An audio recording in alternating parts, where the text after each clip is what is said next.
Father, we bless you.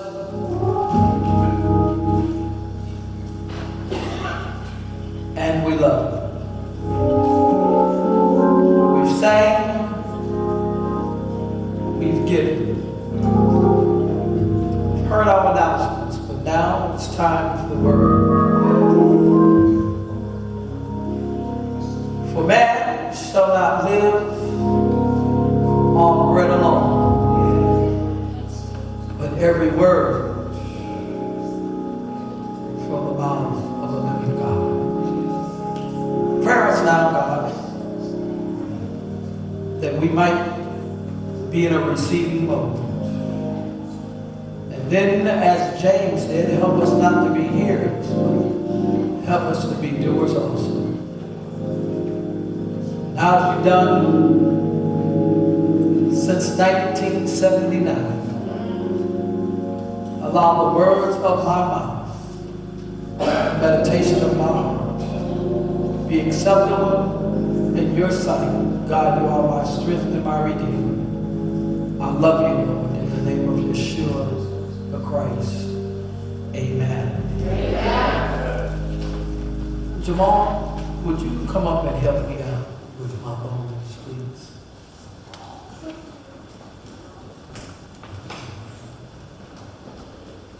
I'm going to have to stand up without my cane, and I can. Jamal, you trust me. All right, so I'm going to ask you just to do what I ask you to do and don't resist, okay? So would you turn around, face the audience? All right. Let me have this arm and bring it up. I'm not going to hurt you, baby. Listen, you hear that? You hear that, Mom? Now, turn around this way. I have his arm right there, Mama. See where it's standing? I'll turn around this way. If I was to continue to put pressure and pull his arm toward this way and keep him from being able to get out of this position, eventually he would feel like his arm is going to break.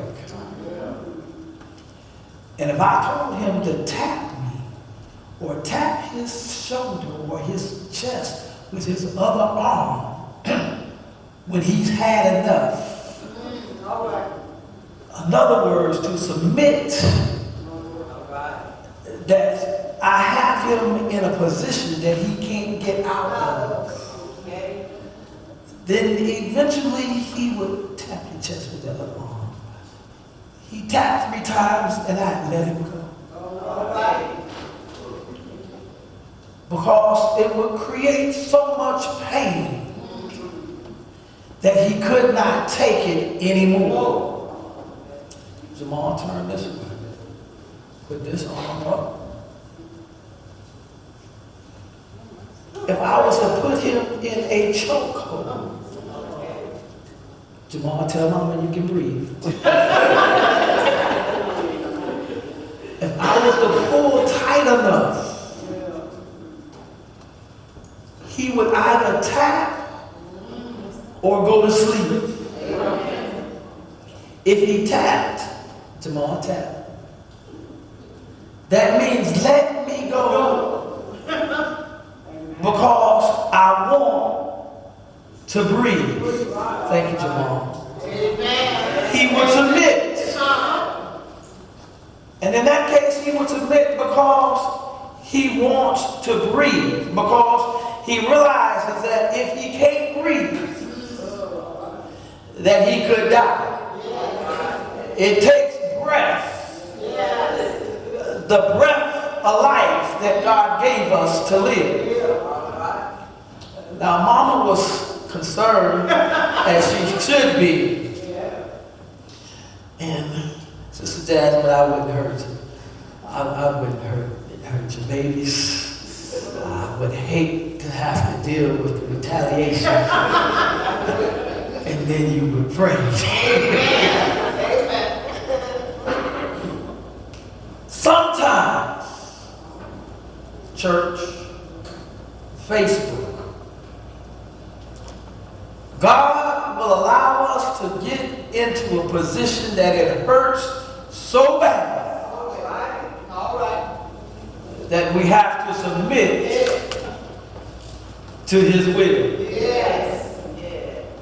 For others, we have to get in a position that we believe that we are going to lose the very breath of life.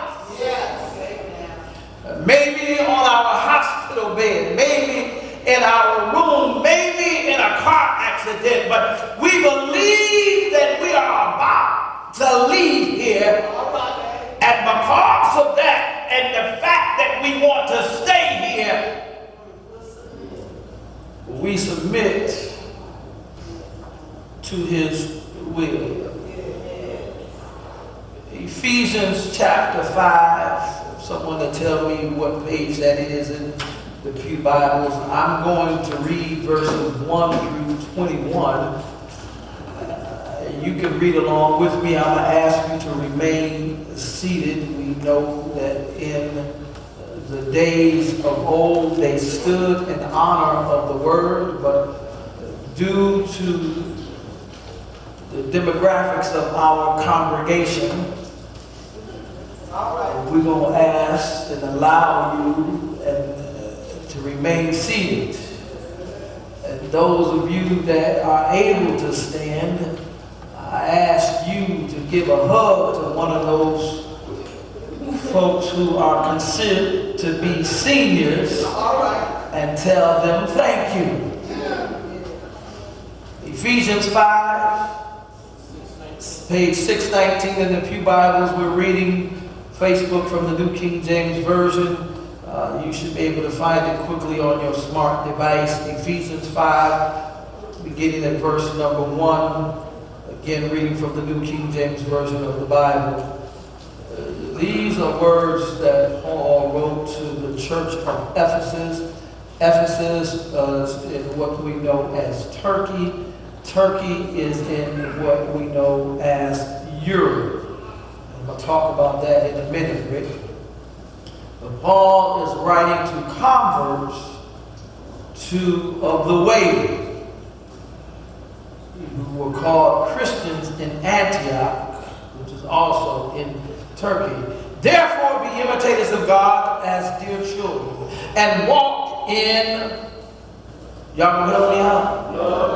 Oh, okay. I just want to make sure y'all with me and help some folks stay awake.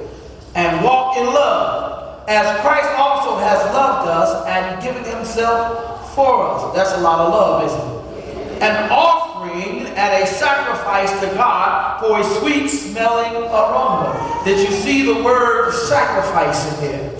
But fornication and all uncleanness or covetousness, let it not even be named among you. In other words, don't do it. Don't even think about it.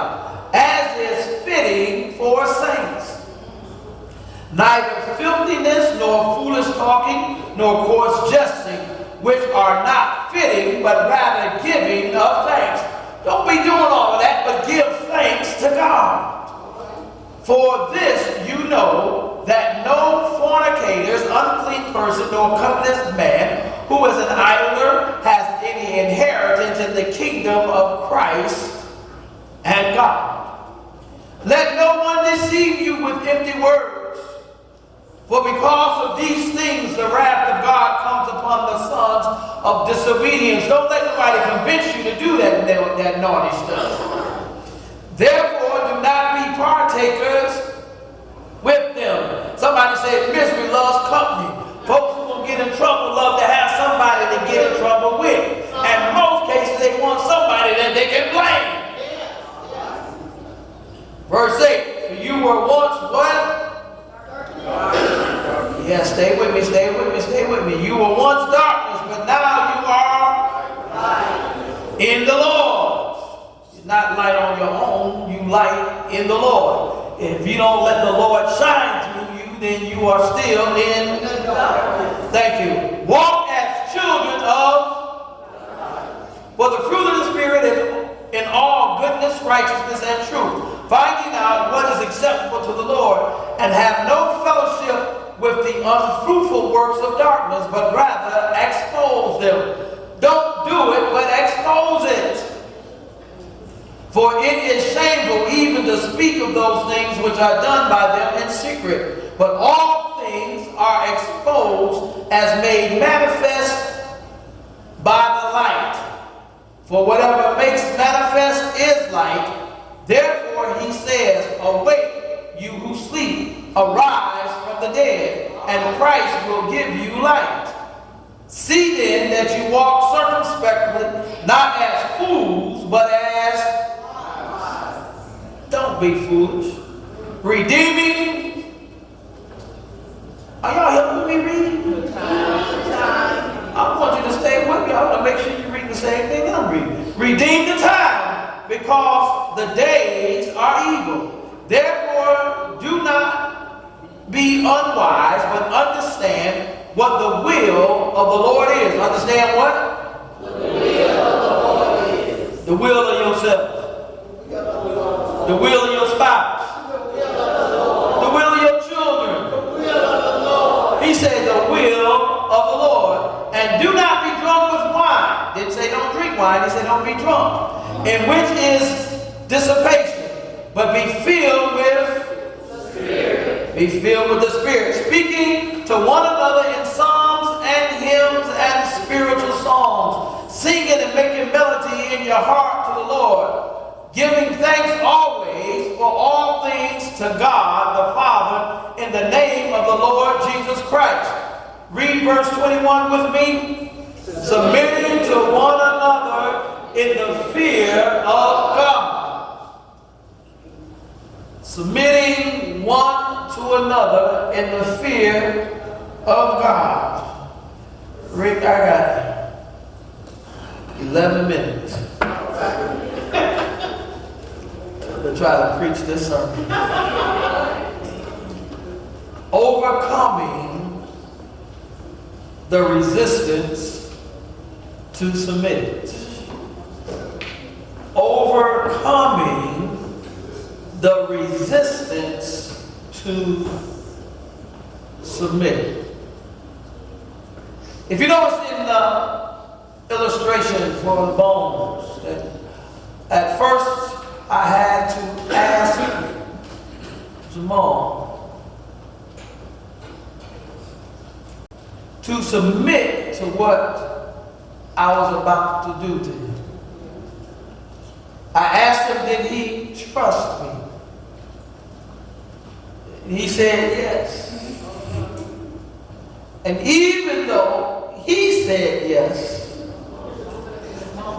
Mama said, make sure you don't hurt my baby. Notice the spiritual application. That even when the devil asks permission, like he did with Job,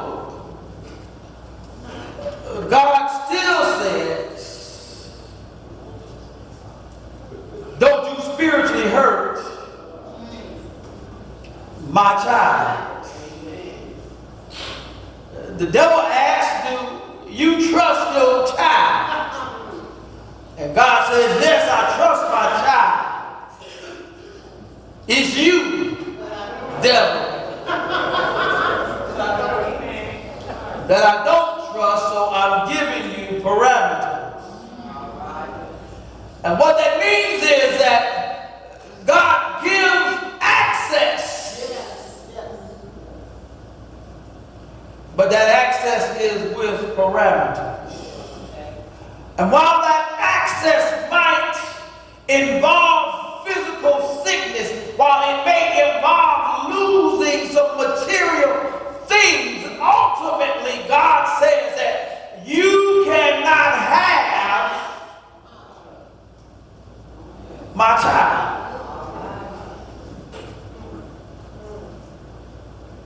All of that to set up, and this won't have to be a part two.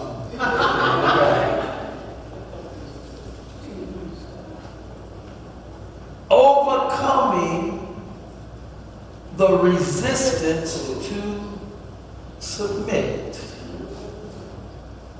If you're honest with yourself, male or female. Just the word submission alone does something to your psyche. Yes. It is our natural nature to resist any type of submission unless we give permission for that submission. And when we give permission, it's not really submission. Am I right about it? Yes. When it comes to marriage,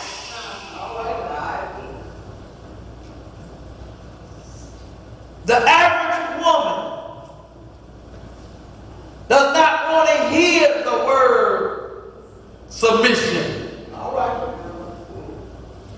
And even those who grow up in a church that teaches that the woman should submit to the man, if she's honest with herself, it goes against her natural nature. Yes. Okay. All right.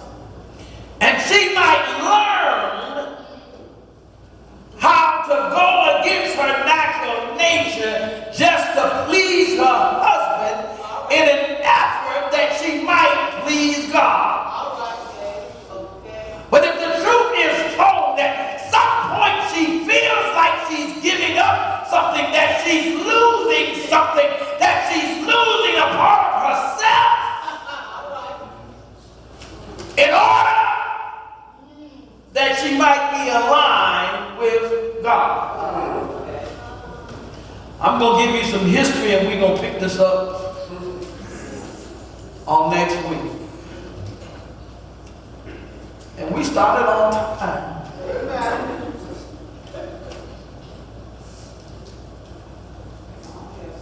Paul took an African theology and he took it to Europe. He wrote this letter to Europe. And somebody said, Reverend, how do you come to that conclusion? If I had a projector, I would show you 3 different maps that would show you that in the time of Abraham, the Egyptian empire included Jerusalem. All right. If it included Jerusalem, it included Israel. If it included Israel, it includes the place where Jesus taught his disciples, which then says that it was a part of Africa or Kemet. Egypt is a Greek name. Kemet is the African name. And so Paul takes this message and he writes this letter to Europeans and not Africans. In Egypt, the Egypt culture, while the man had the ultimate say, the male and the female in a marriage were equal. And their marriages, you think about common law. An Egyptian marriage could have or not have a contract, Sister Williams. If it had a contract, it was written by the bride's father, and it favored the woman. It was so detailed about the diary, about the land, and about the children that a will was not needed. Once that contract was signed by the husband, the wife simply took the contract and moved in with the husband. And I notice I said moved in with the husband. If there was no contract, the wife took her belongings and moved in with the husband. What does that say? In the Egyptian culture, the man had to be able to provide for his wife and his family. The average age for the male was about 15 years old, and the average age for the female was about 12 years old, because the life expectancy was only about 30 years old. And so the man had to be able to provide. And the father had to be comfortable that the man was going to be able to provide. And so where we get this common law marriage, it's not an American thing. It started in Kemet or Egypt. And there I'm going to have to stop. And we'll get into the 3 ways of overcoming next week. I'll tell you what they are so you can kind of contemplate them and think about them all week. Sister Francine, if we're going to overcome the resistance to submit, we have to see, and you have to see yourself or see your life and know that it's not about you. You have to see that your life is not about you. And that's contrary, Deacon Nipple, to modern day American thinking. All right. Because most people think that it's all about them. Single, it's all about them. Married, it's all about them. Even before they go to the grave, it's all about them. They make up their wishes of what they want done to their body when they die. Because it's all about them. You have to seek the direction of God. We seek direction from everywhere else. But if you're going to overcome the resistance of men, you have to seek the direction of God. And the third point that we'll talk about next week is you have to surrender your will to the will of God. Look at your neighbor and say, surrender your will to the will of God. We'll look at verse number 21, because in order to surrender ourselves one to another, we got to first learn how to surrender to God. This has been the preparation for overcoming the resistance to submit. Come back next week, next church channel, next church time. We'll get the definition of submit and submission. I'll give you some pointers on how to overcome the resistance to submit. As I close and looking out, we all family, I just want to say without pointing out anybody that there's some of you that put an extra smile on my face today. Made me extra happy. I love everybody. I love all my members. But you make me feel awful special today. Amen. You know who you are. Amen. So I don't have to call you out. Amen. I thank you for coming and making my day. Amen. I hope that I get to see you a little more often. Amen. As I look out, I believe that everybody here has accepted Christ. Facebook, if you haven't accepted the God that can help you overcome the resistance to submit to Him, it's real easy to know Him, and He'll give you the strength to do it. If you will confess with your mouth that you are a sinner, believe in your heart that Jesus is the Son of God, that He came from heaven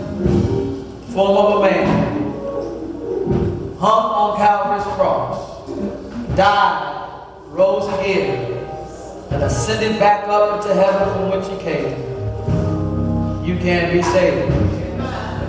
Or if you confess with your mouth and believe in your heart the Lord Jesus,